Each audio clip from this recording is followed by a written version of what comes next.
시청자 여러분, JTBC 뉴스룸을 시작하겠습니다. 명태균 씨가 김건희 여사와 나눈 카카오톡 메시지를 공개했습니다.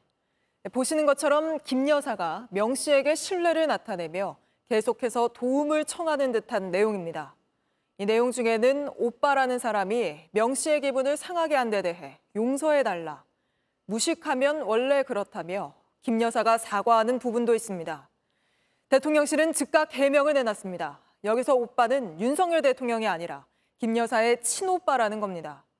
논란을 최소화하기 위한 걸로 보이지만 결국 이 해명 때문에 명 씨가 매우 가깝다고 주장해온 김 여사와의 관계가 확인된 셈이 됐습니다.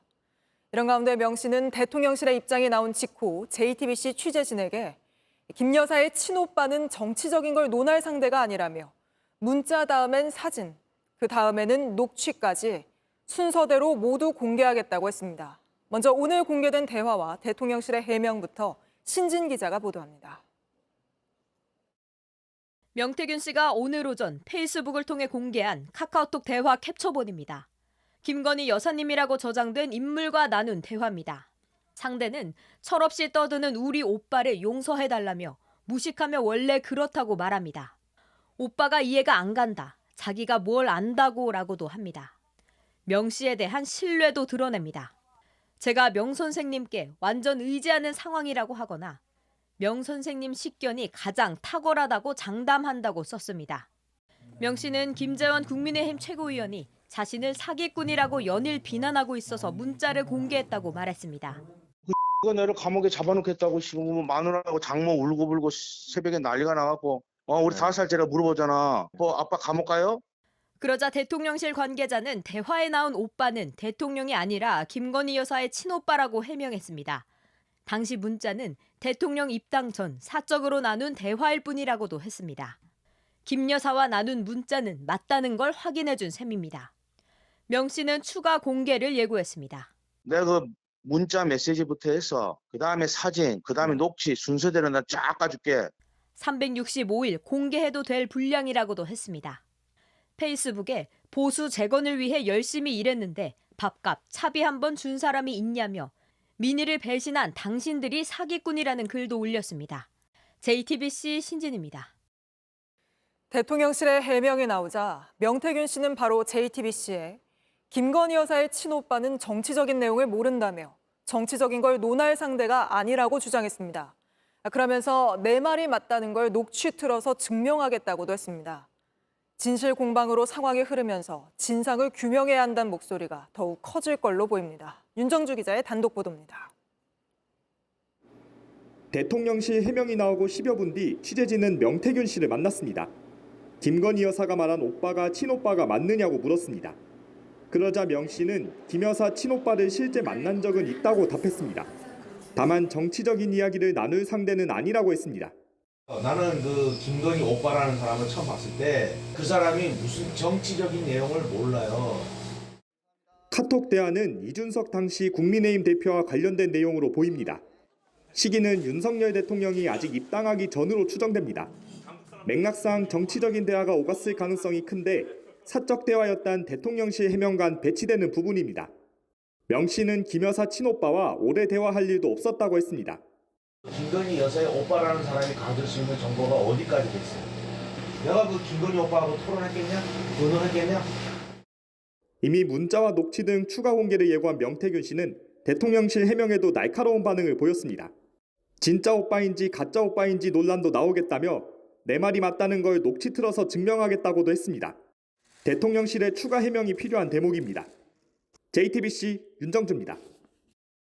국회 국정감사에 아이돌 그룹 뉴진스의 한이가 출석했습니다. 직장에서 괴롭힘, 그러니까 무시를 당했다고 증언하며 눈물을 보이기도 했는데 황예린 기자가 보도합니다. 뉴진스의 한이는 국회 국정감사에 출석한 이유를 이렇게 설명했습니다.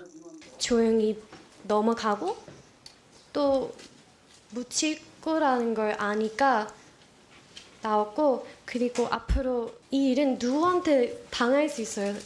그러면서 회사 내에서 따돌림을 당했다고 주장했습니다.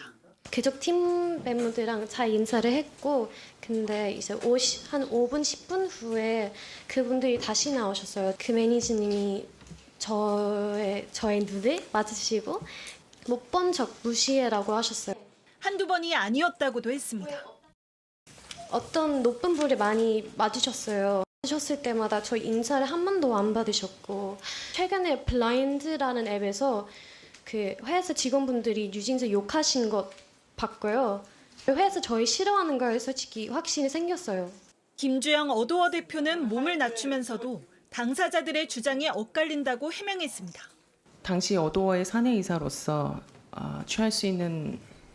제가 취할 수 있는 다양한 조치들은 다 취했다고 생각합니다만 많은 노력을 하고 있습니다만 이런 무리를 일으킨 것에 대해서 저도 너무너무 안타깝게 생각합니다. 한이는 곧장 반박했습니다. 죄송한데 최선을 다 하셨다고 생각하진 않아요. 충분히 더 하실 것도 더 있었고 미래 얘기하기 전에 이 문제 빨리 해결해 주셨으면 좋겠어요. 누구든 일하면서 존중받길 바란다며 눈물도 보였습니다. 그래도 그냥 서로 인간으로서 존경하면 적어도 직장 내 괴롭힘과 따돌림 문제는 없지 않을까 싶고요. 관할 노동청은 근로기준법에서 금지한 직장 내 괴롭힘에 해당하는지 조사하고 있습니다. 연예인도 근로자로 볼 수 있는지 여부가 쟁점이 되고 있습니다. JTBC 황예린입니다. 이렇게 김건희 여사가 얽혀있는 도이치모터스가 검찰 수사를 받는 상황에서도 산업은행으로부터 수백억 원 대출을 받은 사실이 새롭게 확인됐습니다. 특히 권오수 회장이 구속된 직후에도 한꺼번에 100억 원 대출이 이루어졌는데 산업은행의 대출 심사 보고서를 살펴봤더니 주가 조작에 대한 언급이 아예 없었습니다. 유선희 기자가 취재했습니다. 산업은행이 2021년 12월에 작성한 도이치모터스 대출 승인 신청서입니다. 전 시장 부지 비용 100억 원을 빌려줬습니다. 이때는 도이치모터스 주가 조작 수사가 한창 진행되던 시기였습니다. 한 달 전 대주주인 권오수 회장이 구속됐고 다음 날 권 회장의 아들로 대표가 바뀌었습니다. 2주 뒤엔 검찰이 권 회장을 구속 기소했습니다. 그런데 리스크 관리 사항 항목엔 26% 넘는 지분을 가진 대주주의 구속이나 대표 변경에 대한 내용이 없습니다. 산업은행 측은 권 회장 구속 사안은 사전에 구두로 논의가 됐다면서 수사 리스크는 있었지만 대출금 상환에는 문제가 없다고 판단했다고 설명했습니다. 하지만 대출 과정을 잘 아는 금융 전문가들의 말은 다릅니다. 익명을 요구한 한 회계사는 대주주의 구속과 이로 인한 대표 변경은 대출 심사의 중대한 변경 사유라면서 문서에 당연히 명시해야 하고 대출이 결정된 상태라면 다시 심사해야 하는 사안이라고 말했습니다. 주가 조작 재판이 진행되는 동안에도 산업은행은 추가 대출을 내줬습니다. 2022년 10월 시설자금 100억 원과 운영비 200억 원을 빌려줬고 지난해 2월에는 법원이 권 회장에게 징역 2년에 집행유예 3년 등 유죄를 선고했는데 6개월 뒤 운영비 200억 원을 또 빌려줬습니다. 2022년 신청서엔 주가 조작 수사나 권 회장 구속은 언급하지 않은 채 대표가 바뀌었지만 영향이 크지 않다고만 적었습니다. 재판 과정, 그다음에 유죄의 선고 등이 있었는데도 불구하고 대출이 계속해서 이루어진 것은 대출 심사를 제대로 하지 않은 국책은행의 직무상 혜택가 있다고 보여지고 산업은행 측은 현재 도이치모터스에 남아있는 대출금은 966억 원으로 회수에 문제가 없다고 설명했습니다. JTBC 유선입니다. JTBC 뉴스를 시청해 주셔서 고맙습니다. 저희는 저녁 6시 50분 뉴스룸에서 뵙겠습니다.